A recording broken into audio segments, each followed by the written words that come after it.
अस्सलामुअलैकुम दोस्तों, आज से हम कुर्लुश उस्मान सीजन 2 की सीरीज का आगाज कर रहे हैं कि जिसमें हम कुर्लुश उस्मान सीजन 2 की हर किस्त की कहानी आपके साथ शेयर करेंगे।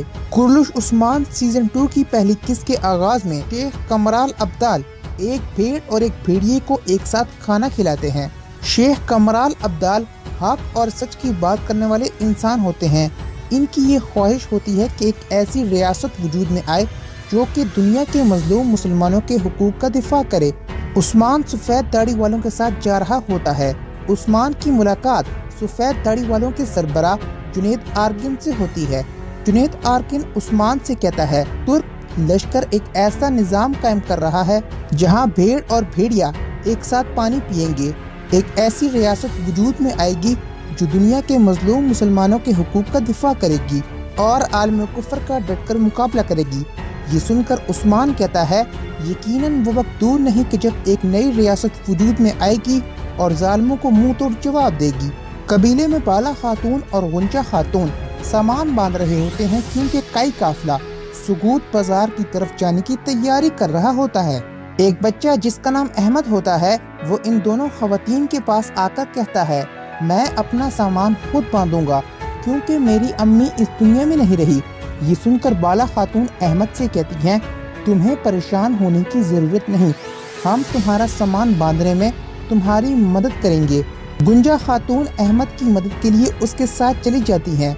अहमद का बाप जिसका नाम हसन होता है वो गुंजा खातून का शुक्रिया अदा करता है। इस दौरान हेजल खातून बाला खातून से कहती है, तुम्हारी शादी को बहुत वक्त हो चुका है लेकिन तुम्हारी अब तक कोई औलाद नहीं हुई। उस्मान एक सरदार का बेटा है, उसकी औलाद होना जरूरी है, तुम्हें उसकी औलाद के लिए कुछ न कुछ सोचना होगा। ये सुनकर बाला खातून कहती है, ये अल्लाह के हाथ में है कि वो जिसे चाहे औलाद दे। अहमद और गुंजा खातून बुरहान एल्फ से मिलते हैं। बुरहान गुंजा खातून को मुस्कुराते हुए देखता है, जिस पर गुंजा खातून शर्मा कर वहाँ से चली जाती हैं। कबीले में ये सब तैयारियां हो रही होती हैं कि अचानक से बाज़ंतीनी सिपाही कबीले पर हमला कर देते हैं। ये हमला इतना अचानक होता है कि कबीले वालों को संभलने का मौका तक नहीं मिलता। कई सिपाही बाज़ंतीनियों का डटकर मुकाबला करते हैं लेकिन उन्हें नाकामी होती है। बाज़ंतीनी सिपाही मंगोलों की तरह कबीले के बेशुमार लोगों को कत्ल कर देते हैं। अहमद, हसन और बुरहान एल्फ के साथ बाकी सिपाहियों को भी गिरफ्तार कर लेते हैं। बाज़ंतीनी सिपाही इन सब को गिरफ्तार करके किला अंगोल में ले जाते हैं। इस हमले का हुक्म किले अंगोल के गवर्नर अलेक्सिस का था। कैदियों को किले अंगोल के जिंदान में डाल दिया जाता है। कबीला एक उजड़ी हुई बस्ती का मंजर पेश करता है। हर तरफ आग, धुआं और लोगों की चीखें सुनाई देती हैं। दुंदार और गुंदूज कारवान सराय में खाना खा रहे होते हैं कि इस दौरान मंगोल कमांडर बालकाई का सिपाही चार कोताई कारवान सराय आता है। चार कोताई अब एक अलग मंगोल लश्कर का कमांडर होता है। चार कोताई गुंदोस और दुंदार से कहता है, तुम लोग हमारे साथ मिल जाओ, अगर तुम हमारा साथ दोगे तो हम तुमसे वादा करते हैं कि इन सरजमीनों पर तुम्हारी हुक्मरानी होगी। ये सुनकर गुंदास और दुंदोर उसकी बात का कोई जवाब नहीं देते, वो अपने खाने में मशगूल रहते हैं। चार कोताई ये रवैया देखकर गुस्से से कारवान सराय से चला जाता है। इतने में एक सिपाही गुंदोस और दुंदार को बताता है, कबीले में हिजरत करने वाले काफिले पर हमला हुआ है। ये हमला बाज़ंतीनियों ने किया है। इस हमले से कबीले में बहुत सा जानी और माली नुकसान हुआ है। किला अंगोल का गवर्नर अलेक्सिस एक वहशी दरिंदा होता है। इसके दिल में तुर्कों के लिए बहुत नफरत होती है। अलेक्सिस कई सिपाहियों पर बहुत जुल्म उठाता है।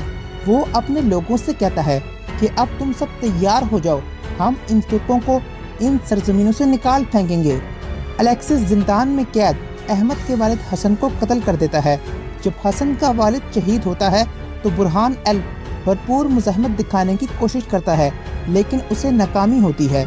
उस्मान सफ़ेद दाढ़ी वालों से मिलने के बाद जब कबीले वापस पहुंचता है तो उसके औसान खता हो जाते हैं। उस्मान को कबीले में हर तरफ लाशें ही लाशें नजर आती हैं। उस्मान इस दौरान कबीले में जख्मी लोगों की हालत दरियाफ्त करता है। इसके बाद वो अपने खेमे में जाता है जहां वो देखता है कि बाला खातून जख्मी होकर बेहोश होती हैं। गुंदोस और दुंदार कबीले पहुंचकर उस्मान से मिलते हैं। ये सब लोग मरकजी खेमे में इकट्ठे होते हैं। उस्मान कहता है इन जालिमों को मुंह तोड़ जवाब देने का वक्त आ गया है।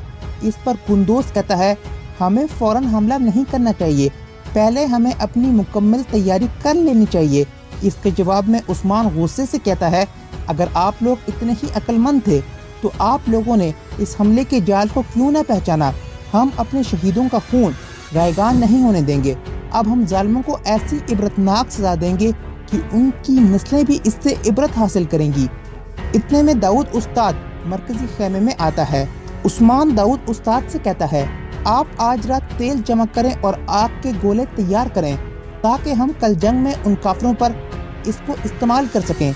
ये सुनकर दाऊद उस्ताद कहता है आप परेशान न हो, हम ऐसे हथियार तैयार करेंगे कि जिससे दुश्मन को बहुत नुकसान पहुंचेगा।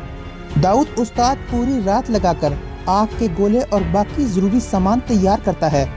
उस्मान का सिपाही कोकतो किले अंगोल में गवर्नर के लिए उस्मान का पैगाम छोड़ता है। इसमें लिखा होता है कि अगर जंग करनी है तो कल मैदान जंग में आ जाना। अगली सुबह दोनों लश्कर मैदान जंग में आमने सामने आते हैं। गवर्नर कई कैदियों को मैदान जंग के बीच लाकर बांध देता है। इस मौके पर उस्मान अपने सिपाहियों से कहता है आज हम दुश्मन को ऐसी इबरतनाक शिकस्त देंगे कि इसकी नस्लें भी इससे इबरत हासिल करेंगी। तो दोस्तों यहाँ पर इस किस्सा का इख्तिताम हो जाता है। तो दोस्तों अगर आपको ये वीडियो पसंद आई है तो इस वीडियो को लाइक करें, शेयर करें, चैनल को सब्सक्राइब करें। मिलता हूँ आपसे नेक्स्ट वीडियो में, तब तक के लिए अल्लाह हाफिज।